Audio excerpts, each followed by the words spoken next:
So fired up for today's show. We have so much to get into. Thank you for starting your week with us. Welcome into First Take. Skip Bayless, Stephen A. Smith, Molly Karam here with you. Gentlemen, good morning. Listen, I respect you for just showing up today. I'm impressed. Way to go. Well, I'm not you. Huh? You got courage. I'm not you. I get my comeuppance today. This was not a good weekend for me. So I have to come in here and eat crow on several. Will you shake He my might have hand got a first, couple right. Thank you. I really didn't want to. All right, I know. But I will. I know you didn't. You got me today. You got me today. All right, I got it. All right, here we go. I got it. You had a good week. But how about Except for them my Cowboys? We'll get into them in just a bit, and of course, Dez as well. But first, let's focus on the battle of undefeateds. The Broncos defense, reminiscent of the Orange Crush, made the Packers offense look pedestrian with a 29-10 win in Mile High. Skip, was this more about Denver's defense or Aaron Rodgers? Oh, wait a second.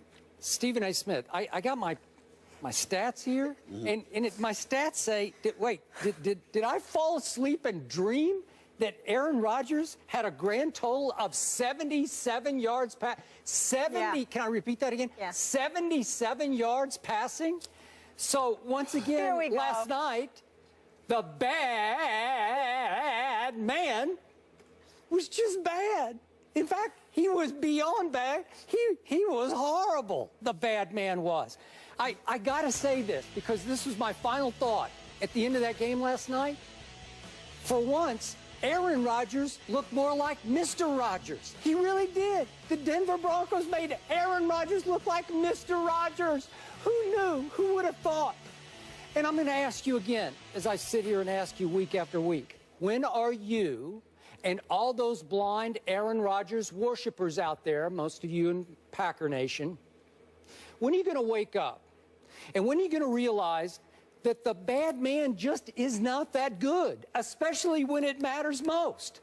Now, again, for perspective, the bad man did go on one miraculous road team playoff run, a wild card run through the playoffs that consisted of winning at Michael Vick in Philadelphia when he was really shaky, at Matt Ryan when he was really shaky, and then at Jay Cutler when he wound up on the bicycle in the second half. Your favorite game off which to ridicule Jay Cutler. Those are the three games Aaron Rodgers won to get to a Super Bowl in which Troy Polamalu was not able to run on his bad hamstring, and during which Aaron Rodgers' defense was sensational and did a number on Big Ben in that Super Bowl. So that was a long time ago. And since then, your man Aaron Rodgers is 2-4 in the postseason.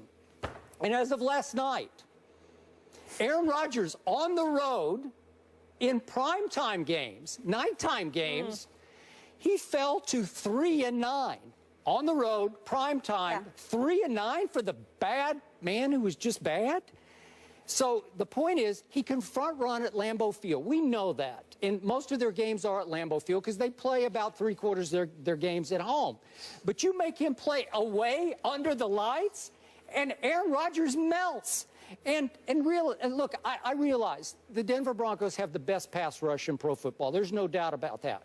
But again and again, Aaron Rodgers' offensive line did give him enough time to stand in the pocket and make one read and throw it to one receiver, just the way Tom Brady is constantly forced to do behind that makeshift, least experienced in the NFL offensive line of New England's. But again and again, Aaron Rodgers stood behind his offensive line, and he tap danced like the late, great Gregory Hines. He did. He tap danced. They kept him in the pocket. They would not let him loose, and he tap danced like the late, great Gregory Hines. I've never seen anything like it before. Aaron Rodgers does not belong in the same sentence with Tom Brady, so I strike the sentence I just uttered because it doesn't count. He doesn't belong in that sentence. Last night, Aaron Rodgers was badly outplayed by a washed-up, quote-unquote, Peyton Manning, who, by the way, looked a whole lot like Peyton Manning to me. As I keep telling you, I think he's just fine. So, bad indeed, Stephen A. Smith. What do you have to say for yourself? Well, I'm willing to concede it was a god-awful night by the Green Bay Packers. Could y'all turn that video off, please, while I'm talking? Let me be very, very clear. It was a very bad night by the Green Bay Packers. They were absolutely pathetic and god-awful. They got completely outplayed and embarrassed on national television. All of that is true. But, Skip Bayless, I'm here to tell you I am not willing to concede what you have conceded about that bad man that is Aaron Rodgers, who undoubtedly had the worst night I've ever seen him have in all my years of watching him. There is no question about that. It was anemic. It was pathetic. It was awful. He passed for 35 yards, I think 37 yards, I'm sorry, in the first half. He only attempted 12 passes in the first half. He finished the game only attempting 22 passes, completing 14 for 77 yards. All of those things were embarrassing, but unlike you, who sits there and uses every little nugget that you can to just jump on the people that you want to jump on while you try to defend the people that you want to defend. Okay. I'm going to sit here and be fair. Oh, you are? I'm going to be fair. and just. And I'm going to be fair Like and you are honest when my Cowboys lose. And Yes, that kind of unbiased. fair. And Yes. well, I'm a Steelers fan, first of all, and I root for the New York teams. I don't root for Green Bay. I root for Aaron Rodgers. I realize Let me be very, very clear. Skip Bayless, I think you're being grotesquely unfair because I don't think that you are taking into account what this man had to work with. First of all, yes, Denver had 3 sacks. Yes, Denver jumped out to a 17-0 lead. Therefore, they could take chances. They could go at him all night long, and there was little to nothing he could do. You know why? Because I don't care how great of a quarterback he is. When you have guys in Randall Cobb and Starks who cannot get open, and don't get me started with Richard Rodgers. Randall Cobb can't get open? They didn't get open. They weren't getting open last night. What if they got open quickly? I let you talk. I let you talk. I didn't say a word. I let you go on your little soliloquy. I didn't say a word. I sat here and I took it. All right? The Denver Broncos are #1 in points allowed, #1 in yards allowed, #1 in pass yards allowed. They have the elite defense in the game. Meanwhile, Green Bay's defense, which I continuously lament, I have repeatedly told you I didn't trust. You even brought up the fact that how they played over the first 6 games. I said it means nothing to me. I do not trust that defense. Gave up 500-plus yards to this offense. Gave up 160 yards to a rushing attack that hadn't done that in the first 6 games of this season. You look at what transpired last night. And Aaron Rodgers had to go up against an elite defense, and Peyton Manning did not.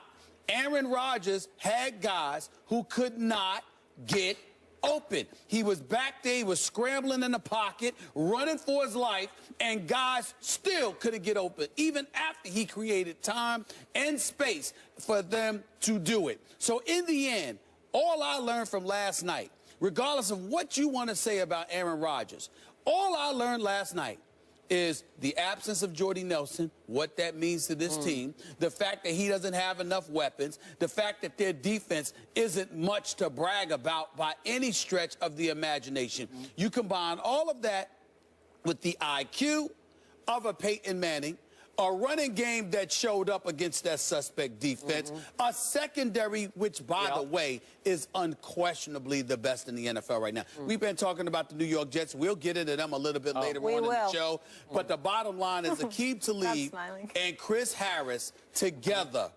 I mean, you have basically gone about the business with Wade Phillips as his defensive coordinator, because we all know, whereas we have questions about Wade Phillips, the head coach, there is no question about him as a defensive coordinator. You look at what that secondary is able to do. Denver's got the best secondary in the NFL. That is what Aaron Rodgers went up against last night, devoid of the weapons he needed. Guys couldn't get open. But ultimately, he's the quarterback. He's the star of the franchise. And he looks every bit as bad as everybody else because the sun shines and sets with him in Green Bay.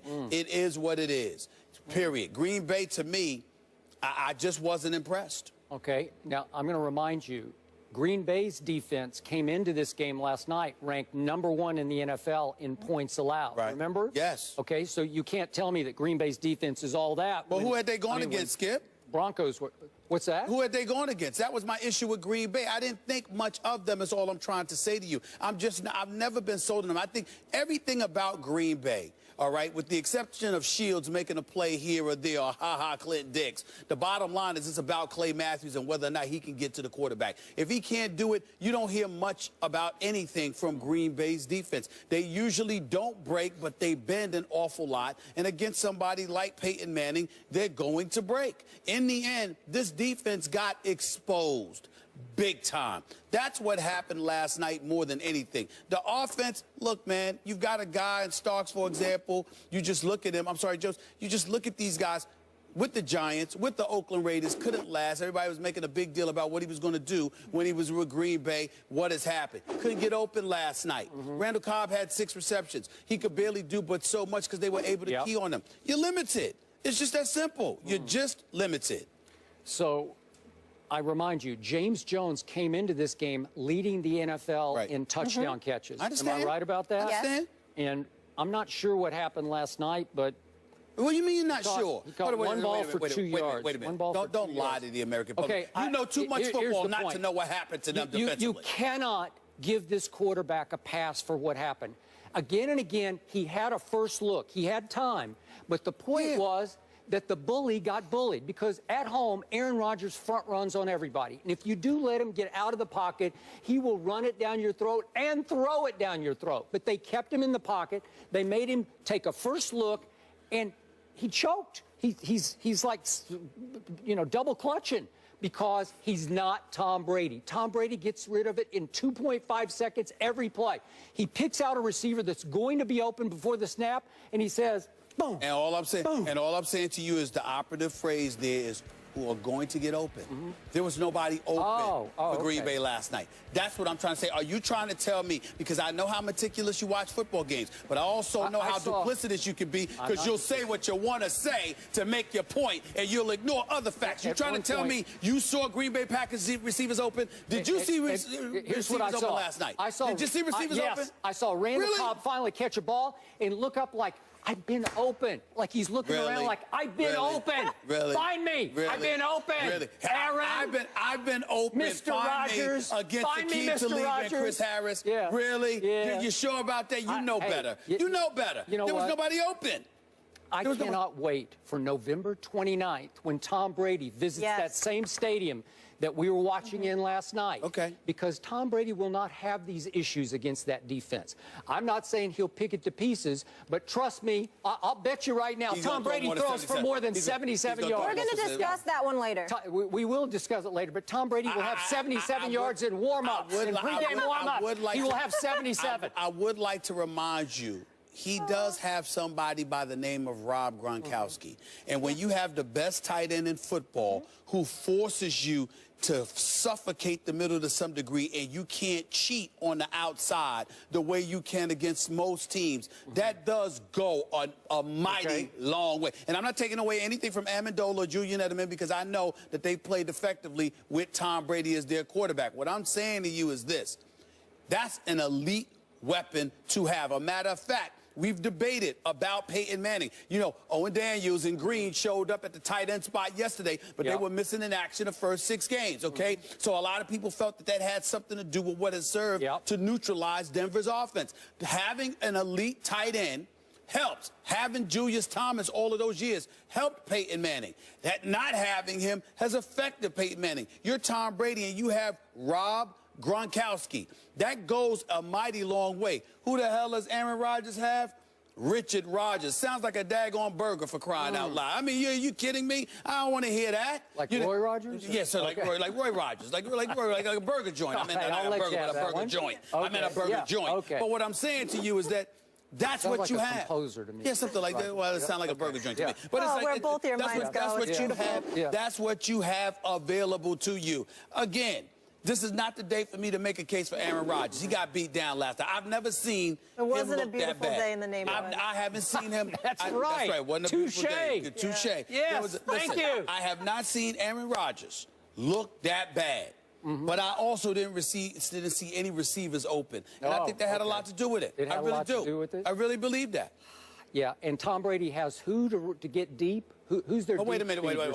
Again, help me out. Help me out. Once again. Who gets deep for Tom Brady? Who spreads the who stretches the defense? Well, again, nobody. If you have a Rob Gronkowski forcing you to sandwich and suffocate the middle, then you can do other things because Rob Gronkowski demands that kind of attention. Even on guys that are not sticking him, they constantly have to keep an eye. They can't take their eyes off of him. They can't let him leave their sights because he's that lethal. And that does open things up. Ask Edelman, ask Amendola, ask LaFell, who dropped so many passes, at least over the last 2 weeks. Ask them what Rob Gronkowski does for them. We are talking about the guy that you say is the greatest quarterback in the history of the NFL. You've never seen anything like him before. I have said to you, I have never seen a quarterback more talented than Aaron Rodgers, and I sit here today and still say that. It's a bad night. I've never seen a quarterback more talented than him. How can he throw for 77? Well, because guys couldn't get open. Oh, okay. Guys couldn't get open against the #1 defense with the #1 secondary in all of the NFL. If he's that great, he could. Listen. You have said Aqib Talib is great during the regular season. You worry about his durability and his reliability come postseason time. You've praised Chris Harris. We know how elite those dudes are. With the TJ Ward and the rest of the crew up in there, look, they can ball, man. Their defense is no joke. And now that they've got Wade Phillips, that helps even more. I mean, Gary Kubiak's got to be the luckiest man on the planet. Mediocrity in Houston, coaching the team, and you land in Denver with that. I mean, it's unbelievable. Yeah, listen, only in America, but it is what it is. Okay. Aaron Rodgers got beat down last night. Last 2 quick points. Period. Tom Brady throws open his receivers. That's what Aaron Rodgers should have done last night.